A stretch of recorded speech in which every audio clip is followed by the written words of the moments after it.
Em nome do Pai, e do Filho, e do Espírito Santo. Amém. Inspirai, Senhor, as nossas ações e ajudai-nos a realizá-las, para que em vós comece, em vós termine tudo o que fizermos, por Cristo nosso Senhor. Amém. Em nome do Pai, do Filho e do Espírito Santo.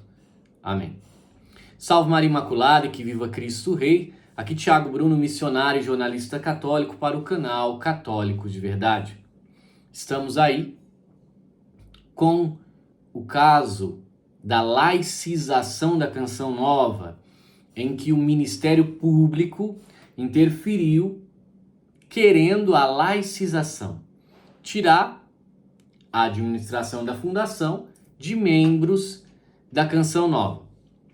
Já falamos aqui anteriormente a respeito que tinha pessoas com interesse por trás, que a gente não sabia dizer qual era. Pois bem, eu preciso atualizar, nós temos novidades a respeito do caso Canção Nova. Quem traz essas novidades? Uma advogada católica muito competente para analisar a situação, que entende, é professora, entende realmente do que está falando de direito. E a Priscila Guimarães, que é essa advogada, inclusive indico que você siga ela lá no Instagram. O que ela fez? Ela analisou o depoimento do Wellington Jardim e da Luzia Santiago a respeito deste caso. E a explicação dela ficou muito clara sobre o que realmente está ocorrendo no caso da Canção Nova. Eu vou colocar o vídeo da Priscila aqui para que vocês tenham, na realidade, quem acompanhou pelo canal aqui teve só o mínimo de ligar as situações, já tinha entendido sobre isso. Mas agora aqui está claro, porque a Priscila citou os nomes de um depoimento que é público. O caso é público, depoimento público.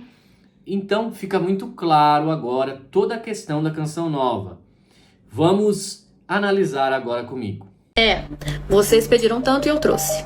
Hoje vamos ver 2 depoimentos importantes do processo que envolve a Canção Nova. Talvez você ainda não tenha percebido, mas alguns detalhes escapam ali à primeira leitura e fazem toda a diferença. Lembrem-se, o processo é público, os depoimentos também. Hoje, especificamente, vamos analisar algumas falas de Luzia Santiago e Wellington Jardim. Primeiro, participação nas decisões do Conselho Deliberativo. Vamos aí começar com a fala do Wellington. Ele afirma que não foi convocado para uma reunião do Conselho Deliberativo entre os dias L2 e 9 e que não ficou sabendo o que foi decidido. Agora, olha só o que Luzia diz. Segundo ela, o Conselho funciona muito bem e é composto por profissionais capacitados que sabem o que estão fazendo. Conseguem perceber aí uma contradição? De um lado, temos alguém que sugere uma falta de transparência, mas do outro, uma das fundadoras afirmando que a responsabilidade existe o preparo técnico. Segundo ponto, repasses financeiros e sustentabilidade da fundação.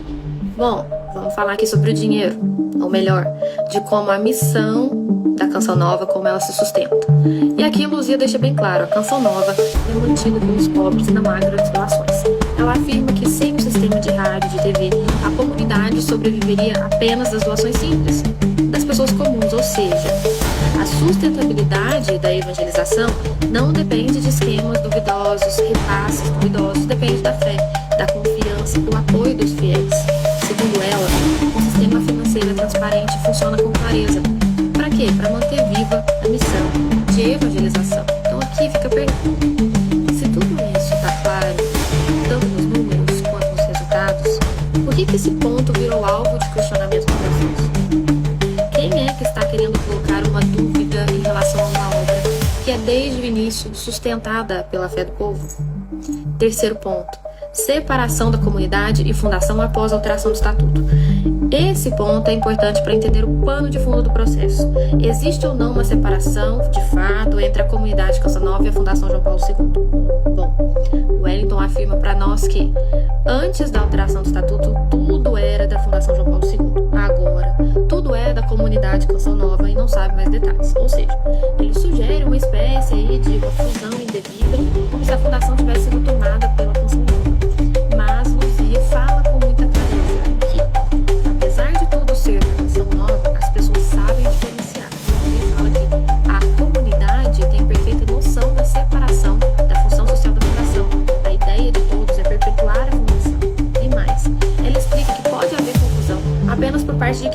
está aprendendo como funciona a estrutura de uma fundação, o que, segundo ela, caberia esclarecer, ou seja, não seria necessário realizar uma crise.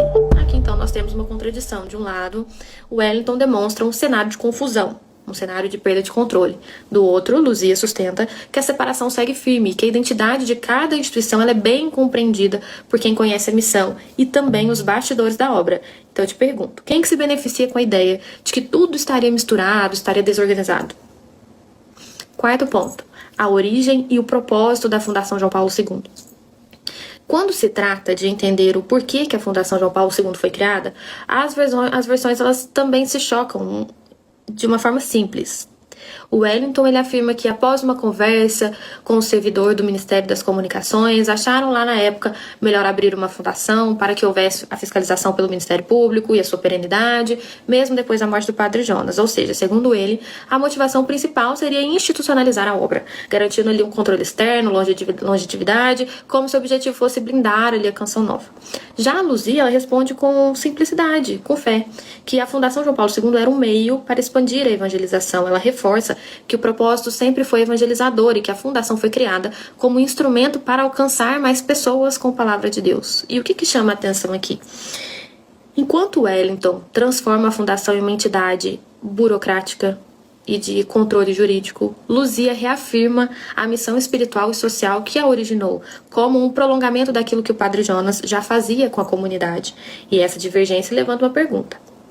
Se a fundação nasceu da evangelização, seus frutos podem ser medidos apenas por atas, por estatutos ou pela fé, pelas vidas que foram e são transformadas. Quinto, interferência da comunidade na fundação. Aqui é o ponto mais polêmico. O Wellington sustenta a ideia de que a comunidade Canção Nova estaria controlando indevidamente a Fundação João Paulo II, especialmente após a alteração do estatuto lá em 2018. O Wellington diz que em um momento, afirma sentir que há interferência da comunidade na fundação. Mas acontece que logo depois ele mesmo diz, no mesmo depoimento, que a comunidade não interfere nas suas decisões na fundação. E a Luzia? A Luzia reafirma que a comunidade não interfere nas decisões internas da fundação.